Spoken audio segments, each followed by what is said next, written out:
I think throughout this semester and throughout this course, I have grown as a coach, um, more of in the aspect that when you handle chaos, it needs to be handled in a more periodic kind of organization level rather than just spitfire handling everything at one time, not thinking things through clearly and just giving the most easiest answer within the moment.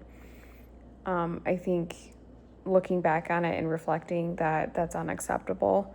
A more thorough and face-to-face conversation is so much better than an email or so much better than a text. It's so much better overall for communication for your athletes, for parents, or for whoever who is involved. I think that's more important also for assistant coaches. Of course, when you're the head coach, you have to communicate with everybody, but also at the same time, you have to treat people as people, and you don't want to just give them a simple answer and just blow them off. You need to give them something that is thought out, answer all their questions, and be face to face, eye contact, and make sure there's no room for misunderstanding. And as I coach and continue to coach, I think I realize how important that is. And I think I've become a lot better with that.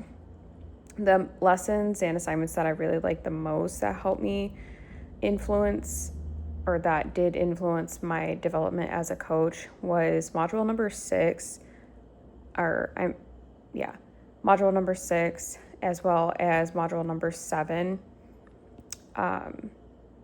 Just the practice plan and reflecting as a coach. I think that's very important. Sometimes throughout time, I don't exactly reflect too much on what I'm doing or how I'm coaching. And I think there is always room for improvement there because, again, athletes don't always learn at the same rate and they don't always grow at the same rate. And that's not their fault. They're coachable, and that's the most important part. The infographic for module number 7, managing the chaos, that needs to be, as I previously stated, that needs to be more thought out. You can handle one thing at a time. It doesn't always have to be 2 birds with 1 stone. And I think that's very important to remember. As well as my vision moving forward as a coach, I want to look at the athletes as a whole, have more conversations with them independently if they need it, as far as their confidence level goes or their motivation or their goals at the beginning and end of the year, and see how far they come. I think I need to be a little bit more aggressive on their goals and not just have them state, oh yeah, this is my goal. I need to have them take it seriously and remind them of their goal each practice or at least once a week so they have that in the back of their head and so they're not missing anything in the long end.